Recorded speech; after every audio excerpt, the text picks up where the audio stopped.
Hi, I'm Lee Feinswag. Right after this important announcement, I'll be joined by Holly McPeak for 900 seconds of NCAA volleyball talk. We'll probably go way over 900 seconds, but this edition is brought to you by Bison, which has a great variety of premium quality volleyball net systems, including freestanding, portable, beach, and turf. Go to bisoninc.com for more. And now, on to your regularly scheduled volleyball programming.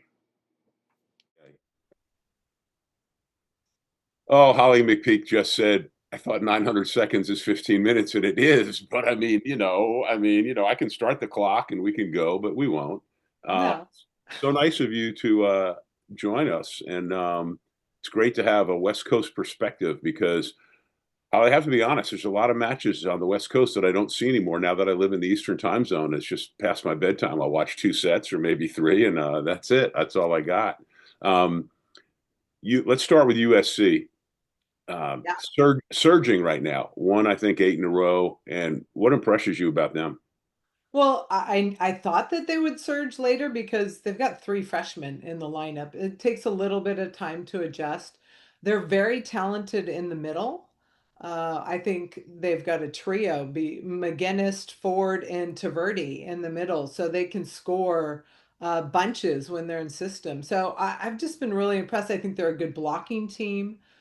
When they pass along and they can get those middles involved, it really frees things up. And then Mullen on the right side, her numbers have started to come up. I think she went through a little bit of a freshman slump, but coming back now. So I think they're definitely a team on the rise. Yeah, she had a real nice week last week. Do you think Alfie Ref at UCLA has to take motion sickness pills for his? My I God. do, just following the Bruins. Frustrating. I think for them as well. I thought gosh, they have all this talent off the portal. I think they thought they were going to be in a different place than they are. But it's been a challenging season for the Bruins for sure. We've seen really good moments. I was there when UCLA swept USC at Pauley Pavilion. But they've kind of had some dips and barely escaped a five-setter versus Northwestern this weekend. Yeah, as you move up the coast, Pepperdine's been kind of a mystery to me. Loyola Marymount's having a very disappointing season, and Well, and St. yeah. St. Mary's I thought might have been a little bit better too. Yeah, it's interesting. I just had LMU at Pepperdine. So Pepperdine's one of the best serving teams in the country. LMU lost a lot of talent because players followed Kirsten to Oregon. So a little bit of a rebuilding year. Both the positions were inconsistent. But Pepperdine has a chance if they can beat San Diego at the end, and maybe San Diego loses to somebody else, they can, push for an NCAA bid. But what impressed me was their service pressure, and they were able to get that five-set win there. St. Mary's down, but San Diego is the team to beat in that conference. No, and I'm glad you said that because I didn't want staying theoretically geographical. We got to bounce back down. But Yeah. Jen in San Diego is just always good. And the West Coast Conference is a lot tougher than people think if you can stay up and wake late enough to watch if you're not on the West Coast. Cal's given me about what I thought from Cal, and we'll come back to Stanford. But I have a Washington, lot to say about Stanford, so yeah, well, I whenever. figured that. Well, Washington. I can't decide if I'm disappointed in him or if I'm getting out of him what I thought. And then Oregon, I think is doing way better than I thought. And I think Trent has to be considered as a National Coach of the Year candidate. Trent Kirsten did an unbelievable job. I watched them just take the Bruins apart recently. It was 25-9 in the first set. But I was really impressed with their freshman opposite, who, in my opinion, is the most dynamic, most fun freshman in the country to watch. Alana Clemente. She's a lefty, bombs her jump serve, super dynamic, high flyer, just really fun to watch. So I've been impressed with Oregon for sure. Washington, disappointing. Their pins seem to score. They struggle in the middle, so I don't know if they're out of system a lot. Hunt's been out, and she was kind of their star middle. So yeah, Washington's definitely have a disappointing season, considering that they've got three good pins. Yeah. And you mentioned Clemente to me last week. And so I've been paying attention and yeah, for sure. And then Stanford, I have been of the belief when I saw Stanford the first week, they got just torn up by Texas. They And did. I said to myself, this is a team that in December, if all things go well, they stay healthy, is going to be a force. And I think that team is building the right momentum and coming together at the right time and can go really, really far in December. You agree? Yeah, absolutely. I watched Stanford versus North Carolina at Maples Pavilion on the Stanford campus, and Stanford looked really good, high scoring. Their middles have both been hitting over 400. Erica Sayer's been such a nice surprise there, at least for me, maybe not for Kevin Hambley. Elia Rubin's starting to kind of find her rhythm. She's so talented, but because they had some inconsistent setting with the freshman setter at the beginning, she wasn't able to be as terminal as she usually is. So I think Stanford's streaking in the right direction. They're always a good serving team, and I think this week will be really telling because they've got Pitt Friday and SMU, I think, right after that. So that's going to be a big challenge for Stanford, and it's going to say a lot about where they are as a team. Yeah, that's a good time to just look over at the schedule and on the for the ACC. Thursday, Florida State at Louisville. That's not a gimme for Louisville. Florida State's playing really well. Um, Miami goes to Notre Dame. I still can't figure out Miami outside of Flo Marie Heredia Colonna. I watch them every week. Yeah, Pitt, the Pitt SM and SMU West Coast swing for the first time to those two schools, Stanford and Cal, and then vice versa. And then on Sunday, so Pitt at Stanford on Friday, and then SMU at Stanford on Sunday. And also Sunday, Miami at Louisville. The ACC has been really fun. The defense and intensity throughout is very, very impressive.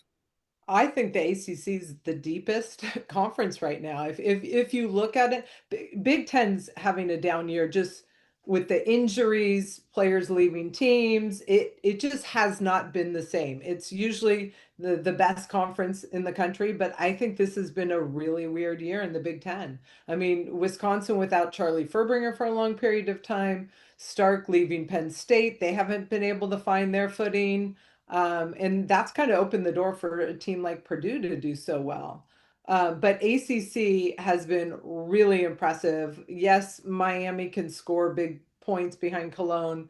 Louisville's very good defensively, but they need that big go-to hitter. And Blackshear was fantastic last weekend on the right side. So they're going to be interesting to see how they develop as well, but they need somebody to end those long rallies for them.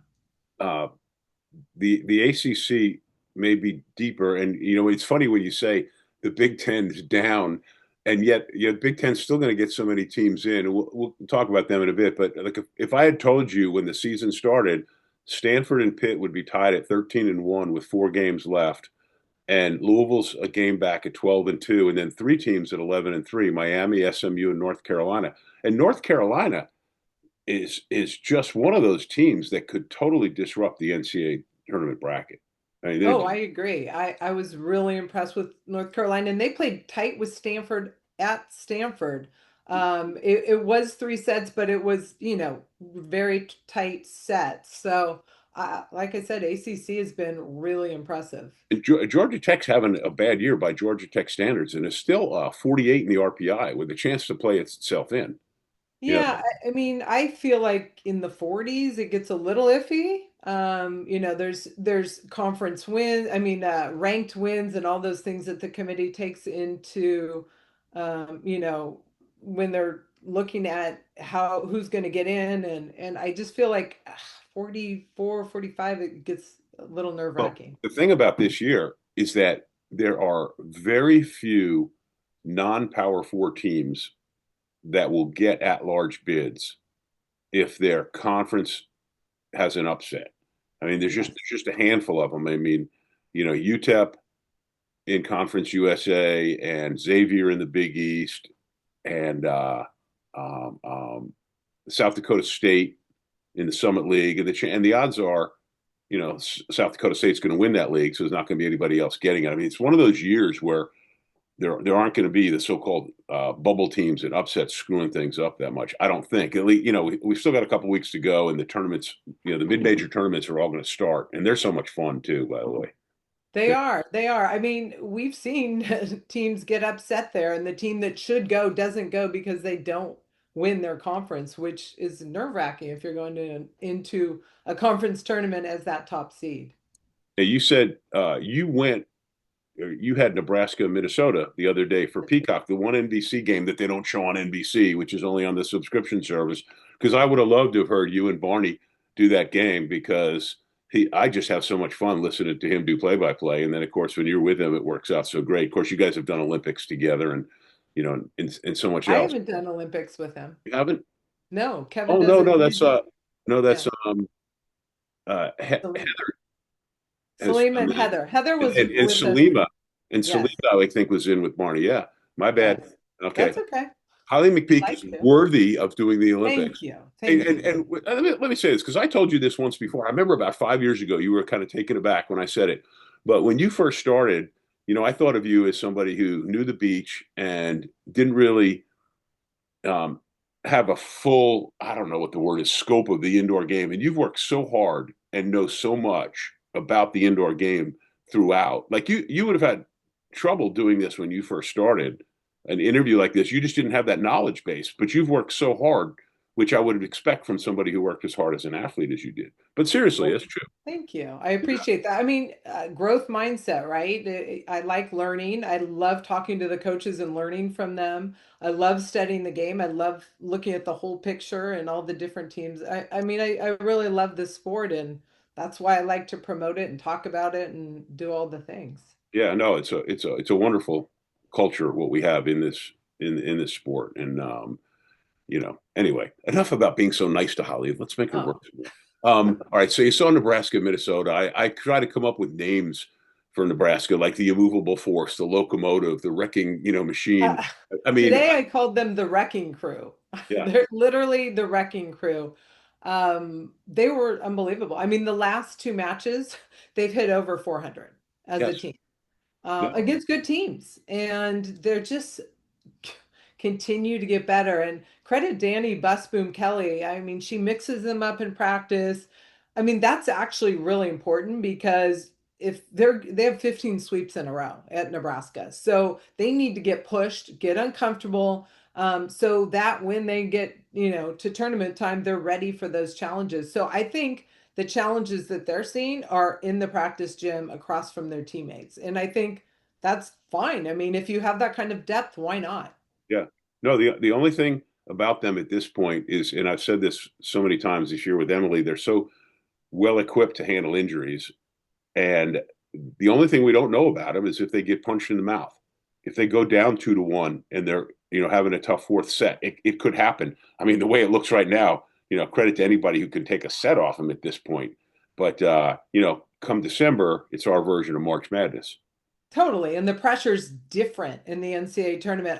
The last 2 years, to be honest with you, I had Nebraska probably winning it. I mean, even when that talented group were just freshmen, they were so good and then got stunned in the NCAA finals by Texas and then last year in the semifinal by Penn State. So I was surprised both years. I did not have that on my bingo card that they would not have got in that final last year. I had Pitt in Nebraska in the final last year, and Yeah, of course, I was we very, all had a reverse sweep in the semifinals.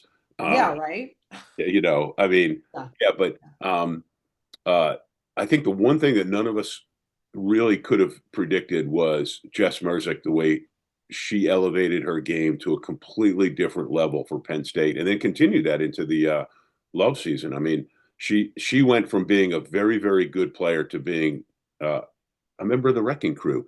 All right, so two wrecking crew notes. One, of course, that was the name of the guards team in the original Longest Yard with Burt Reynolds, Oh, and it was also a studio uh, band of musicians called the Wrecking Crew. There's a great documentary out there that so many people used these guys nameless for their music, hit records, albums, and everything. It's great. The Wrecking Crew. Look it up. I Anyhow, will. yeah. So You're a Nebraska's fourth. wealth of information. I know so much worthless crap. Nebraska is 14-0. Purdue's 12-2. Right now, barring something unusual, Dave Shondell gets my vote for National Coach of the Year. I mean, for that I team I, to I be agree.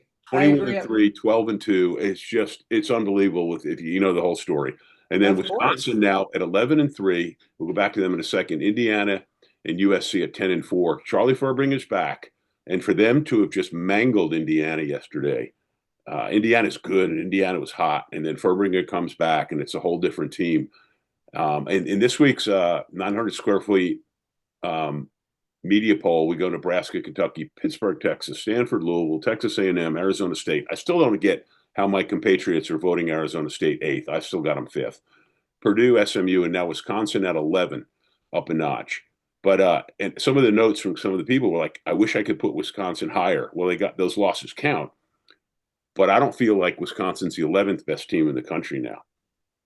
Yeah, well, the committee looks at what they were able to do without their star setter, and then they're going to see how they finish out the season. So they take that into consideration. Yes, the losses still count, but they also look at, okay, this is was the situation. So I do think Wisconsin's a different team with Charlie on the court. She's an elite setter, and we saw that Yeah. in the match that she came back. There's some key matches in the Big Ten this week.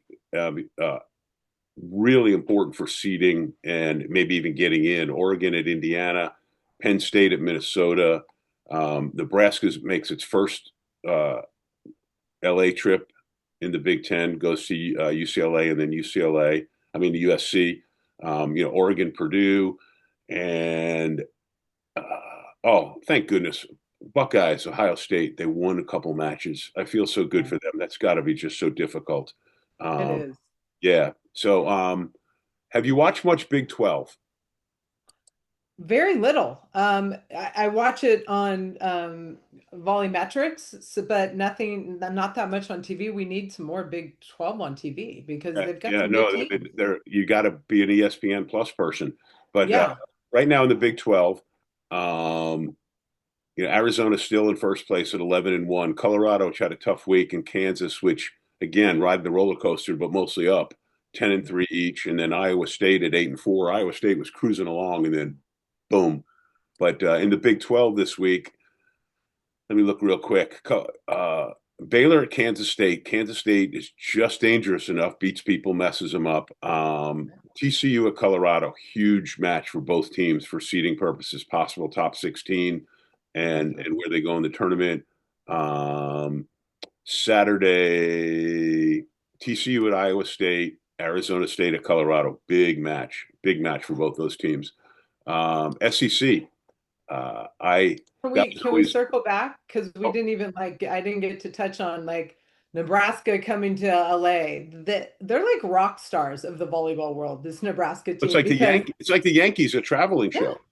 it's unbelievable. I mean, the people in my community are talking about USC sold out, Poly Pavilion's about to sell out, and it's incredible. I think it's just so fantastic for the sport, and they're great role models. I was in Minnesota, the about 500 people in 33-degree weather waiting to see Nebraska players get on the bus. Just a cool thing. So I just had to tag on that, just the excitement around this team. Oh, it's so good. But Holly, why is it though that NCAA women's volleyball is doing so well in terms of attendance and not just the sellouts like for Nebraska going to these places? Everybody's having continually for the last few years great attendance records. Even if it's a small school that only seats 600, they got 600 people in there. The Yeah. TV ratings are great. And yet, no one is doing the same for the other aspects of our sport. And I mean like there's not people flocking to love in Major League Volleyball arenas. The ratings are not that impressive. Nobody's watching the beach volleyball except for NCAA beach volleyball, which you're a big part of that ESPN coverage. But why do we have a ticket buying fanny in the seat problem for volleyball other than NCAA women in this country? Well, it's taken a long time to build up the college sport and the athletes, and thanks to ESPN and Big Ten Network and all these networks that are really elevating the platform, putting us on more. I mean, the TV has really elevated these players, and then they go to the pro league and people know them. But yes, it takes a while. The TV platform is really important. And so people need to become familiar with the pros and what's happening. In my opinion, there's confusion in the marketplace in terms of the pros. That splits the market, splits the fans. But I think it's a fantastic product. It's so fun to watch. I love being a part of it and promoting the sport. But yes, we need more eyes on it, more, just outside of the sport. I think sports fans, they don't just have to be volleyball fans, will love the sport at the pro level as well, but they just need to be exposed to it and learn about it and learn about the players. The other thing for me, it just still drives me nuts, is how teams cannot put players' names in big letters on the back of their jerseys. I was watching somebody the other day, and I just couldn't even. I got confused watching a Power Four team because they didn't have their names on their jerseys. You know, Yeah, I think it's really important. I think people like to watch people. They like to know the stories. They like to know the teams and their journey. And I think that's what gets you invested. I mean, us in LA have been going crazy for the Dodgers and the stories behind it and the World Series. It makes it fun. And then you tune in. Even if you're not a baseball fan, you're going to tune in. So those kind of things, we need to know people's names and we want to know their stories. And a lot of these young women are so well spoken and have incredible stories and are inspirational. And I think it's really important to keep promoting them. I want to buy my Holly McPeak retro UCLA jersey. I don't know, can I still? Ooh, long sleeve, white with I think blue and yellow up the sleeve. Yeah, I remember we weren't allowed to like pull our sleeves up even an inch. It was hot. I would have liked the sleeveless with the arm sleeves, but who knew? Um, Meanwhile, back at the SEC, which is Yes. Kentucky's 13-0, Texas A&M, a huge surprise to me. I didn't think Texas A&M was going to be this good at 12-1. Texas at 11-2, and then there's a big fall off at Tennessee at 8-5, at Florida at 8-5. They're going to get a bunch of teams in. They're still going to again, and I they don't agree. pass the eyeball test for me, and they keep beating each other up. But they could get as many as 6, 7 teams in. You know, They can. I'll tell you, I had Kentucky last week at Texas, and Kentucky looked fantastic. Texas, great time to get punched because they're going to learn a lot from that and get back to work on where they can clean up their game. They served incredibly poorly against Kentucky. And at the elite level, if you want to win a national championship, you have to serve the ball tough. You have to put some pressure on the other team. well, to And your point, you called both of their championships two I years ago did. and 3 years ago. And have you ever seen teams serve better than those two championship matches, especially against Louisville? That match, No, I've never no, seen they anything were. like it. That was precision assassination. Yeah. Well, and if you remember, I think it was 2 years ago. No, it was 2 years ago when Asia O'Neal went on a serving scoring run. Yes. That was against Nebraska, and they were on fire. It was unbelievable. But I think Texas always starts their season really well offensively. And then I feel like their serving game and their defense like starts to catch up at the end. And I think that's where they are. And I think a loss in the middle of the season at this point is a great like, hey, we need to lock down on our systems, clean things up. I think it's a great reminder. It's better than going undefeated and then falling in the NCAA tournament.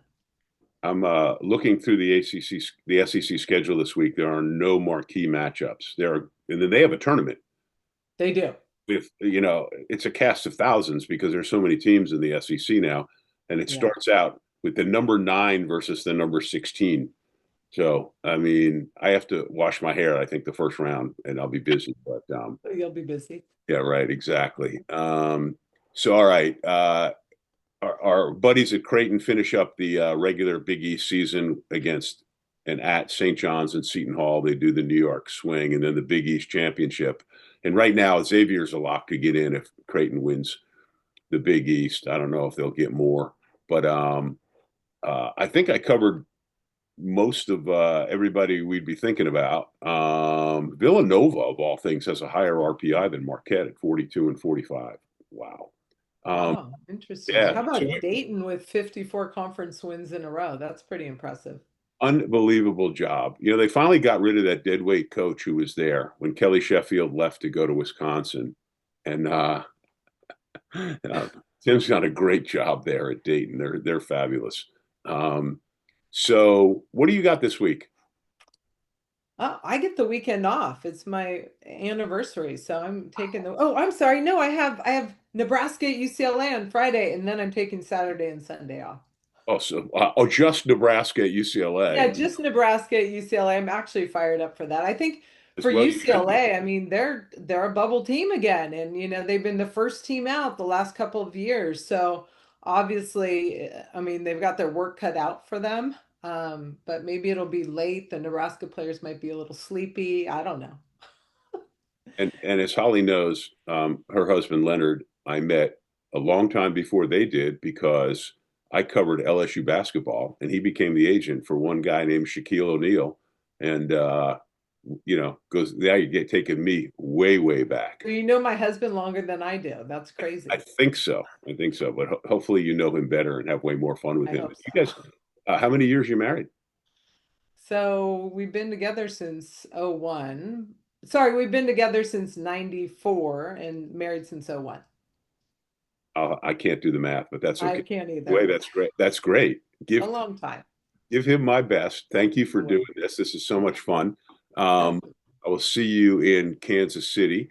Yes, you Any of you will. watching, if you've gotten this far and you don't subscribe to the 900 square feet all volleyball email, the only all volleyball email, please sign up. It's free. The link will be in the bio and description of this YouTube video. She is the legendary Holly McPeak, both on the court and now off. And thank you so much. This was too much fun. Thanks, Lee. Appreciate it.